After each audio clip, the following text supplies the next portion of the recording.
హైదరాబాద్ లో జరగబోయే మనీ మంత్ర money manifestation classes కి ఇప్పుడే కాల్ చేసి రిజిస్టర్ అవ్వండి.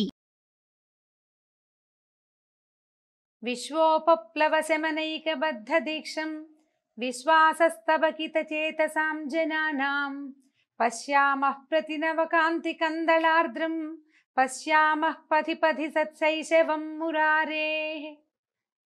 శ్రీకృష్ణుడి శైశవమూర్తి ప్రతి మార్గంలోనూ కనపడాలి మనకి. కృష్ణుడు అంటే కృష్ణుని బాల్యం ప్రతి చోట కనపడాలంటే ప్రతి బాలకుణ్ణి కృష్ణుడిని చూసినంత ముచ్చటగా చూసుకోవాలి మనం. అంత బాగా చెప్తున్నారు చూడండి. అయితే మనం కాళీమర్దనం గురించి చెప్తున్నాం. వేసవికాలం ప్రారంభమైందట ఆ రోజుల్లో. వేసవికాలం అయ్యేసరికల్లా, వేసవికాలం అంటే ఏమిటంటే గంట గంటకి దాహం వేస్తుంది.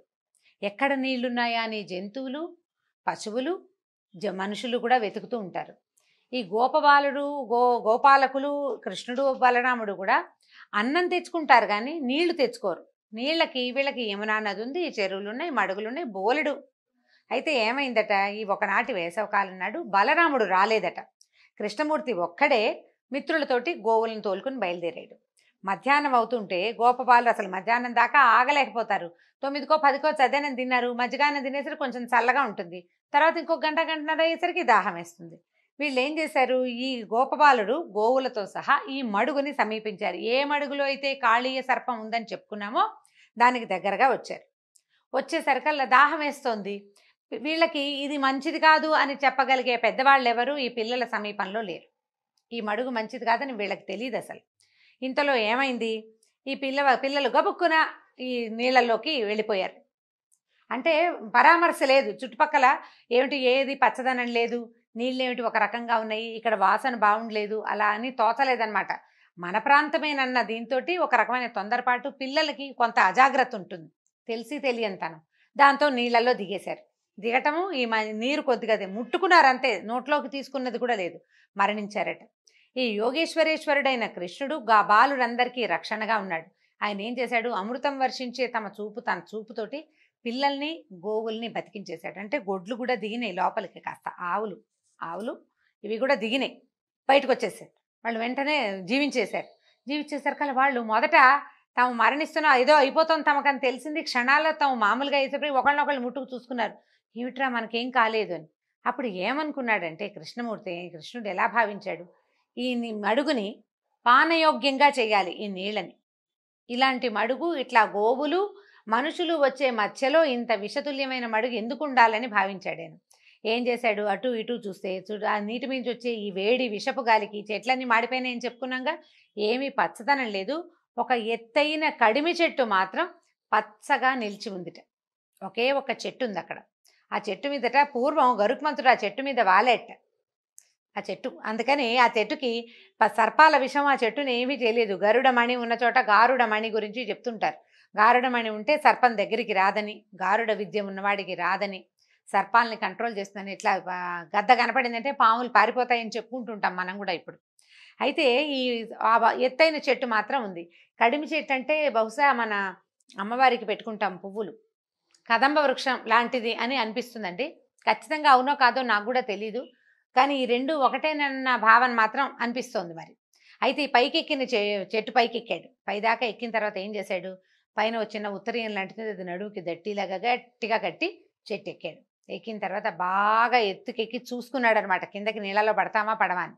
సరిగ్గా చూసుకుని ఆ చెట్టు కాస్త ఇట్లా ముందుకెళ్ళింది. అక్కడి నుంచి చెంగుమని ఒక్క దూకి ఉన్న మడుగు మధ్యలోకి దూకేశాడట. ఈ ఒక పైనుంచి ఒక బరువైన ఇది పడేసరికల్లా ఏమైంది, నీళ్ళు ఇట్లా వివ్వెత్తున పైకి లేచింది. అంతే, మనం చూడండి ఒక రాయి ఏంగానే నీరు పైకి రాదు, వచ్చింది. కృష్ణుడు మడుగులో ఈదటం మొదలు పెట్టాడట. తన నివాసం మీద జరిగిన దాడి ఏదైనా అసలు గుమ్మం దాకా వస్తేనే గట్టు దిగి వచ్చిన వాళ్ళనే చంపేసే లక్షణం కలిగిన చోట ఎవరైనా తమంతట తాము చెట్టు మీద ఎక్కి తన మీద దూకటం అంటే చాలా పెద్ద ప్రయత్నం. ఆశ్చర్యపోయాడు ఇతను కాళీయుడు. సర్రమని వచ్చాడు. వచ్చిన తర్వాత ఏం చేశాడు, చూడబోతే తన మీద దాడికి ఎవరో పెద్దవాడు దూకంటే తీరా చూస్తే ఇంతే ఉన్నాడు పిల్లవాడు, 6-7 సంవత్సరాల చిన్నవాడు. చిట్టి పిల్లవాడు నా మీదకి దూకటం ఏమిటని అనిపించి ఏం చేశాడు, కృష్ణుడిని కదలనీయకుండా తోకతో చుట్టేసి దొరికిన చోటల్లా భయంకరమైన విషం చిముతూ కాటేసేసాడు అన్ని పడగలతోటి. ఈ పాము చుట్టల్లో చిక్కిన ఈ నీళ్ళల్లో పడ్డాడు, పైకి తేలాడు. కాళీయుడు వచ్చాడు సర్పం. సర్పం చుట్టేసింది. ఈ చుట్టిన సర్పం మనకి ఎట్లా కనపడుతుంది బయట నుంచి చూసే వాళ్ళకి, ఈ లోపల పడిన వాడు పైకి రాకపోయేసరికల్లా మళ్ళీ కనపడలేదు కదా, పాము చుట్టల్లో చిక్కుకుపోయాడు. పిల్లలంతా అరుపులు కేకలు పెట్టారు, కృష్ణ కృష్ణ నరిచారు. కొంతమంది దుఃఖంతో అయిపోయాడు కృష్ణుడని. ఆవులు దూడలు పెద్ద పెద్ద అరుపులు మొదలుపెట్టినాయి. మోరలు పైకెత్తి అరుస్తాయి. భయంతో అరిచే అరుపు మామూలుగా ఆవు అంబా అంటుంది, పెద్దగా అరవదండి, పెద్ద శబ్దాలు చేయదు, అప్పుడప్పుడు అంటుంది, ఎంతసేపు అరవదు. అది భయంతో అరిచే అరుపు దూరంగా విన్నవాడికి తెలిసిపోతుంది భయపడుతున్నాయి అని. మొత్తం ఉన్న ఆవులు దూడలు అన్నీ మోరలెత్తి పెద్ద పెద్దగా అంబారవాలు చేసినాయట. చేసేసరికల్లా గోకులంలో ఉన్నట్టుండి తండ్రి తల్లులు అందరి తల్లులు తండ్రులు చాలామంది ఊళ్ళోనే ఉన్నారు కదా, ఏవో దుశ్శకునాలు కనిపించినాయట. ఈ బలరాముడు తోడు లేకుండా వెళ్ళిన కృష్ణుడు ఏదైనా ఆపదలో చిక్కుకున్నాడని అనుమానం వచ్చేసింది నందుడికి. వెంటనే కొంతమంది వాళ్ళని వెళ్ళి తీసుకుని ఆవులు వెళ్ళిన గుర్తుల్ని వెతుకుతూ, ఏ పక్కకి వెళ్ళాయి ఆవులు అని వెతుకుతూ వెళ్ళారట. వాటి కింద ఇప్పుడు వీళ్ళంతా కంగారు పడి కర్రలు కటార్లు తీసుకుని బయలుదేరేసరికల్లా ఆడవాళ్ళకి భయం వేయదు. ఆయన కంగారు పడుతున్నాడంటే ఏదో జరుగుతోందనమాట. ఊళ్ళో ఉన్న ఆడవాళ్ళు కూడా వీళ్ళు వెనకాల పరిగెత్తుకుంటూ వచ్చారట. అందరికీ ఆందోళన, భయము. బలరాముడికి ఏ భయం లేదు, ఆయనకి తెలుసు కృష్ణుడు ఏం చేస్తాడు, ఏం చేయగలడు, అసలు ఆయన ఎవరు అనేది స్పష్టంగా తెలిసిన వాడు బలరాముడే. ఆయన నిశ్శబ్దం, ఏమీ మాట్లాడు. వాళ్ళంతా నడుస్తున్నారు, తను కూడా వచ్చాడనమాట. అయితే ఆందోళన చెందలేదు. ఎక్కడో ఈయన ఏదో చేస్తున్నాడు, ఏదో దుష్ట శిక్షణ జరుగుతోంది, అదే జరుగుతోంది, కంగారేం లేదనుకున్నాడు. పైకి ఏమి తేలకుండా బయలుదేరాడట. ఇతర బాలురి కాలి గుర్తుల మధ్య, గోవుల గిట్టల మధ్య పద్మము, అంకుశము, ధ్వజము చిహ్నాలు కలిగినటువంటి కృష్ణుడి పాదముద్రలు స్పష్టంగా కనపడ్డాయట. పాదాలు అంటే నేల మీద నడిస్తే పాదముద్రల్ని చూసి గుర్తుపట్టగలిగేంత అత్యద్భుతమైన చిహ్నాలు కలిగిన వాళ్ళు. పరతత్వ చిహ్నము భగవంతుడి పాదాల్లో ఉంటాయి. మనం వెంకటేశ్వర సుప్రభాతము ప్రపత్తి కనుక వింటే మనకు తెలుస్తుందండి. పాదాల్లో రేఖామయ ధ్వజ సుధా కలశాతపత్ర వజ్రాంకుశాంబురుహ కల్పక శంఖ చక్రై అని చెప్తారు. ఎట్లా ఉంటాయంటే అమృత కలశం కూడా ఉంటుంది పాదంలో. ఆ పాదం నేల మీద పడితే ఆ గుర్తు అట్లా కనపడుతుందట. వీళ్ళు అట్లా గుర్తుపట్టారు శ్రీకృష్ణుని పాదాలు. ఇప్పుడు పోతన్న గారు ఇంత వివరంగా రాశారేమోనని అనిపిస్తుంది, కానీ వ్యాస భాగవతంలో కూడా ఇది ఉన్నదండి. వ్యాసుల వారు కూడా చిన్నవాడి 6 సంవత్సరాల పసివాడి పాదరేఖలు గుర్తుపట్టదగినంత అత్యద్భుతమైన పాదరేఖలు అని చెప్తున్నారు. అది చూసి వీళ్ళు తెలుసుకున్నారు కృష్ణుడు నడిచాడు ఇక్కడని. ఆ కాళీయుడు మడుగు దాకా వెళ్ళిపోయినాయి అడుగులు. సరే అక్కడికి పరిగెత్తుకుంటూ వెళ్ళారు. అక్కడికి వెళ్ళేసరికి తన శరీరంతో చుట్టేసి పడగలతో కప్పేసి కృష్ణుడిని ఎవరికీ కనపడివ్వకుండా చేసిన మహాసర్పం కాళీయుడు కనపడ్డాడు వీళ్ళకి ఆ మడుగులో. బిడ్డను రక్షిస్తాను, తల్లులు ఆగుతారా, అమ్మో నా పిల్లాడు ఇంకేముందని యశోదాదేవి పరిగెత్తిపోయింది. గోపస్త్రీలంతా పట్టుకున్నారు. ఈ నందుడు మరికొందరు బలిష్టమైన వాళ్ళు నీళ్ళలోకి దిగబోతే అందరూ పెద్దవాళ్ళు వద్దురా నాయన నాయన వద్దురా అంటున్నారు, నువ్వు రాజువు దిక్కకూడదు. బలరాముడు ఏం భయం లేదు, ఆగండి ఆగండి అని అందరినీ ఆపాడు. అందరూ ఏడుస్తున్నారు, స్త్రీలు పురుషులు పిల్లలు అందరూ ఏడిపోయి కృష్ణుడు ఏదో అయిపోతున్నాడు, ఇంకేముంది కృష్ణ అని కేకలే ఆకాశం దాకా వినపడేటట్టుగా కృష్ణుడి కోసం కేకలు పెడుతున్నారు. ఇంతలో ఈ కాళీయుడట కృష్ణుడిని ఒక ముహూర్త కాలం అంటే 48 నిమిషాల పాటు తన చుట్టలతో నలిపేశాడట. ఈ పాము చుట్టేసి 48 మినిట్స్ అట. ముహూర్త కాలం అంటే 48 నిమిషాలు. కృష్ణుడు అశక్తుడిలాగా భరించాడు ఆ నలుపుడంతా. ఆ పాము చుట్టలకి దొరికిపోయి అట్లా అశక్తుడిగా ఉండిపోయాడు. ఇప్పుడు ఏమైంది, గోకులంలో వీళ్ళ ఏడుపులు అవి వినిపిస్తున్నాయి. వాళ్ళు ఇంకా భయపడిపోతున్నారు, మడుగుల్లోకి దిగేస్తారనిపించింది ఆయనకి. ఇప్పటిదాకా కాళీయుడికి ఆయన సరదా తీర్చుకునేందుకు, ఆయన వేడుక తీరేందుకు సమయం ఇచ్చిన వాడు ఒక్కసారిగా ఇంకా చాలనుకున్నాడు. శరీరాన్ని పెంచడం మొదలు పెట్టాడట.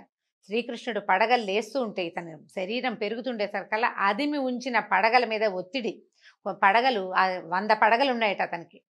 ఇవి ఒత్తిడిని తట్టుకోలేకపోయినాయి, సాగదీస్తున్నట్టు అయిపోతుంది. రబ్బర్లా ఉంటుంది పాము చర్మం. అక్కడ చేసేది ఏం లేక ఈ మహాసర్పం ఏం చేసింది, చుట్టేసి తలతో అణిచేసింది అనమాట, పడగలతో అణిచేసింది. శరీరం పెరుగుతుంటే ఈ పడగలు వెనక్కి తోసేయబడుతున్నాయి, నొక్కేయబడుతున్నాయి. మెల్లిగా పడగల పైకెత్తి చూస్తూ ఉండిపోయింది. ఇట్లా సర్పం వెనక్కి వచ్చేసింది. ఈయన ఈ చుట్టల మధ్యలో నుంచి పైకి పెరుగుతున్నాడు. తల వెనక్కి పెట్టి ఈ పడగల్లో ఉన్న ఇన్ని కళ్ళతోటి అని నిర్ఘాంతపోయి చూస్తోంది అనమాట. ఈ పెరుగుతుంటే శరీరం నిలువే కాదు కదా, అడ్డంగా కూడా పెరుగుతుంది. నిష్ఫలమైన రోషంతో చూస్తోందట సర్పం. ఈ పెరిగేసరికల్లా ఈ గట్టిగా పట్టి ఉంచాడు కదా చుట్టలు చుట్టి, ఈ చుట్టలు సాగిపోవటం మొదలుపెట్టినాయి. ఇప్పుడు బిగుద్దాం అనుకున్నాడు, బిగిస్తే ఇంకా సాగిపోతుంది. ఇక చేసేది ఏం లేక వదిలిపెట్టేశాడు. కృష్ణుడు వదిలేశాడు. ఈ పట్టు నుంచి విడవబడ్డ కృష్ణుడు గట్టు మీదకి ఎక్కే ప్రయత్నం చేయలేదు.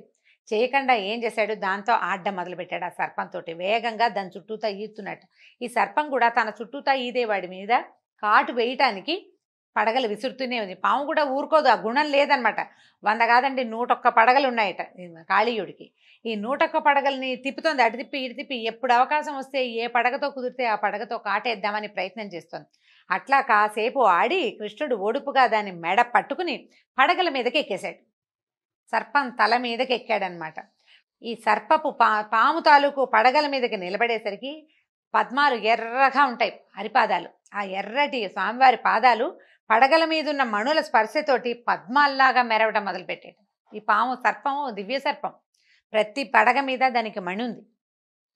ఆ మణులు 101 మణులు, వాటి మీద ఈ ఎర్రటి పాదాలు దీని ఎక్కేసరికల్లా ఇంకా ప్రకాశవంతంగా మెరిసిపోతున్నాయట పాదాలు. అఖిల కళలకి ఆది గురువైన శ్రీహరి కృష్ణుడి రూపంలో ఈ కాళీయుడి పడగల మీద నాట్యం చేయటం మొదలుపెట్టాడు. కాళీయుడు ఇప్పుడు కాలు కదిలినప్పుడల్లా ఏది తన వైపుకి వంగకుండా పైకి వస్తుందో దాని మీద తొక్కడం మొదలుపెట్టాడనమాట. ఏది ఒక్క పడగని కూడా కాలు తగలనివ్వకుండా లేదు. ఆ పాము ఊరుకోవటల్లా ఇతను పక్క కదిలినప్పుడల్లా పడగెత్తుతోంది కొట్టడానికి, కాటేయటానికి. ఆ లేపిన ప్రతి తలని తొక్కి చిత్త కొట్టేశాడట. తల అంతా చివరికి ఏమైందంటే గొడుగులాగా ఇట్లా అని నిలబడే పడగని దించేసేట. మెత్తగా అయిపోయింది, శరీరం శిథిలమైపోయింది. పాము పడగ నిలబడేలాగా లేదు, తొక్కిడికి లోనైపోయాడు విపరీతంగా. కాళీయుడి భార్యలు తెలుసుకున్నారు, నాయన ఇగో ఈ చంపేసేలాగా ఉన్నాడని అనుకుని ఏం చేశారు, పరిగెత్తుకుంటూ వచ్చేసారు. ఇంకాసేపు గనక ఆ పాదాల కిందే ఉంటే ఈయన మనకు దక్కడని భావించి ఇద్దరు పరిగెత్తుకుంటూ వచ్చారు. ఇద్దరు భార్యలట. ఇతన్ని ప్రతిభిక్ష పెట్టు నాయన, మా భర్తని వదిలిపెట్టేసేయమని ప్రార్థించారు. మనం కాళీయ మర్దనం పిక్చర్ చూస్తుంటాం చూడండి, ఫోటో చూస్తే మనకు కనిపిస్తుంది. దాని మీద నుంచున్నాడు, తోకని పట్టుకున్నాడు. ఇది తోకతోటి కూడా దాడి చేయగలదు. ఆ తోక పట్టుకుంటే ఏమవుతుందంటే కదలలేదనమాట. ఇంకా సర్పం కదలకుండా చేసాడు. అక్కడి నుంచి ఈ 2 సర్పాలు వచ్చి బతిమలాడినాయి. నువ్వు దుష్టుల్ని శిక్షించడానికి వచ్చిన జగన్నాథుడు అని మాకు తెలిసింది. దయామయుడివి నువ్వు ద్వేషంతో, పగతో, కోపంతో ఎవరి మీదకి వెళ్ళవు. ఎవరైతే సన్మార్గుల్ని ఇబ్బంది పెడతారో వాళ్ళ జోలికే వెళ్తావు, కానీ లేనివాడిని నువ్వేమీ చేయవని మాకు తెలిసిపోయింది. నువ్వు ఇప్పుడు మమ్మల్ని ఇంత శిక్షించినా, మా భర్తని ఇట్లా తలలు చితకొట్టేసినా సరే ఇది మా మీద నువ్వు చూపించిన అనుగ్రహమేనని భావిస్తాను తండ్రి. ఎన్నో జన్మల పుణ్యం చేస్తే కానీ నిన్ను ముట్టుకోలేరు. నీ పాదధూళిని శిరస్సు మీద ధరించే అవకాశం మాకు దొరికింది. ఈ పాదధూళి కోసేవాళ్ళు, వాడు నీ పాదధూళి కోసం వచ్చేవాడు భూలోకం అంతా రాసిస్తానన్నా వాడికి అక్కల నీ పాదధూళే కావాలి. అలాంటి పాదధూళిని మా భర్తకి అనుగ్రహించావు నాయన. అతని పాపాలు నశించినాయి, ప్రాణాలు కోల్పోయేలాగా ఉన్నాడు. మాకు భర్తే ప్రాణం, స్త్రీలకి భర్తే కదా ప్రాణం, కాబట్టి మాకు ప్రతిపక్ష పెట్టు అని బతిమలాడుకున్నారు. బతిమలాడేసరికల్లా వాళ్ళ ప్రార్థనలను మన్నించి కృష్ణుడు అతన్ని విడిచిపెట్టాడు. స్వామి దయ వల్ల అతని గాయాలన్నీ, తలంతా చితికిపోయింది కదా, అవన్నీ మానిపోయినాయట. పూర్తి శక్తి వచ్చింది. తన ప్రవర్తనకి సిగ్గుపడుతూ చేతులు జోడించి విన్నవించాడు, మమ్మల్ని క్షమించు. మేము పుట్టుకతోటి దుష్టులము, తమోగుణ ప్రధానం, మాకు కోపము పగ 2 ఎక్కువే. నువ్వు కొడుతున్నా, నువ్వు చిత కొడుతున్నా అయినా కాటేయటానికే ప్రయత్నం చేశాను. ఇవేవి మేము కోరి తెచ్చుకునేవి కావు కదా. ఏ వ్యక్తి తన ఎంత చక్కటి పాయింటో చూడండి. ఏ వ్యక్తులు తమ దుర్గుణాలని తమతో తెచ్చుకోరు. ఏ జీవి ఏ లక్షణాలతో పుట్టాలో, వేటితో జీవించాలో నిర్ణయించే జగన్నియామకుడివి నువ్వే. అంటే సర్పాలకి పగ భగవంతుడే పెట్టాడు. ఇది మానవుల ఎందుకు కుదరదండి. నాకు ఈ లక్షణం ఉంది, నేను భగవంతుడు నాకు పెట్టాడు అని అనడానికి వీల్లేదు. భగవంతుడిని మానవులు అని ఎందుకు చెప్పారంటే మానవత్వంతో ఉండమని మానవుల్ని సృష్టించాడు. మనం రకరకాల లక్షణాలు తెచ్చుకుని ఇదంతా దేవుడే మాకు పెట్టాడని అనడానికి వీల్లేదు. సర్పానికి ఉంది ఆ అవకాశం. ఎందుకంటే దానికి పగపట్టే గుణం, కాటేసే గుణం, తన జోలికి వస్తే వదిలిపెట్టని లక్షణం, మర్చిపోకుండా వెంబడబడ్డం, ఆ గుణం అంతా భగవంతుడిచ్చింది. నువ్వే పెట్టావు నాయన. నువ్వు ఏ శిక్ష విధించాలనుకున్నా నువ్వు నా మీద చూపించిన అనుగ్రహంగానే భావిస్తాను, నన్ను క్షమించమని అన్నాడు. అప్పుడు కృష్ణుడు ఏమన్నాడంటే, కాళీయ, నువ్వు గరుత్మంతుడికి భయపడి ఈ మడుగులో దాక్కున్నావని నాకు తెలుసు. ఇప్పుడు నా పాద చిహ్నాలు నీ పడగల మీద ఉన్నాయి. గరుడు నిన్ను ఏమీ అనడు. కాబట్టి నీ పరివారంతో సహా నువ్వు ఈ మడుగును వదిలిపెట్టేసి నువ్వు రమణక ద్వీపానికి వెళ్ళిపో. రమణక ద్వీపం అని ఆ ద్వీపమే సర్పాలకి ఆలవాలన్నమాట. వాటి నివాస స్థానం అదే. ఈ కాళీయుడు అక్కడి నుంచి పారిపోయి ఇక్కడికి వచ్చాడు. రమణక ద్వీపానికి వెళ్ళిపో, నీ తల మీద ఉన్నాయి కాబట్టి నిన్ను గరుడు ఏమీ చెయ్యడు అని చెప్పాడు. చెప్పిన తర్వాత ఈ కాళీయుడు అతని భార్యలు కృష్ణుని పూజించి ప్రదక్షిణ నమస్కారాలు చేసి బయలుదేరి రమణక ద్వీపానికి వెళ్ళిపోయారు. శ్రీకృష్ణుని పాదస్పర్శ వల్ల అందులో ఉన్న విషం, మడుగులో ఉన్న విషం అంతా విరిగిపోయిందట అని శుకులు ఈ కాళీమర్దన వృత్తాంతాన్ని చెప్పారు. అయితే ఇప్పుడు ఈయన అడుగుతున్నాడు పరీక్షిత్తు, ఋషులు సర్పాలకి నివాస స్థానం ఏది? రమణక ద్వీపం. కాళీయుడు అది వదిలిపెట్టి ఇక్కడికి ఎందుకు వచ్చాడు? పైగా గరుడుకి భయపడి దాక్కున్నాడు. అప్పుడు గరుడు అంత కోపం వీడి మీద ఎందుకు? ఆయనకి మిగిలిన ఏ సర్పాలకి లేని భయం ఇతనికి ఎందుకుంది? ఏం అపచారం చేశాడు కాళీయుడు? ఈ మడుగులో దాక్కున్నంత మాత్రాన ఇప్పుడు పోనీ ఎక్కడో దాక్కున్నాడంటే ఒక రకం, ఒక చెరువులో దాక్కుంటే గరుత్మంతుడు ఎందుకు వదిలిపెట్టాడు ఇతన్ని అని అడిగేసరికల్లా ఇప్పుడు చెప్తున్నాడు. ఎంతో చక్కగా చెప్పారనమాట. వినత, కద్రువ, కశ్యపుడి భార్యలు మనకు తెలిసిందే. వినత కుమారుడు గరుడు, అతన్ని వైనతేయుడు అంటారు. కద్రువ కుమారులన్నీ సర్పాలు, వాటన్ని కాద్రవేయులు అంటారు.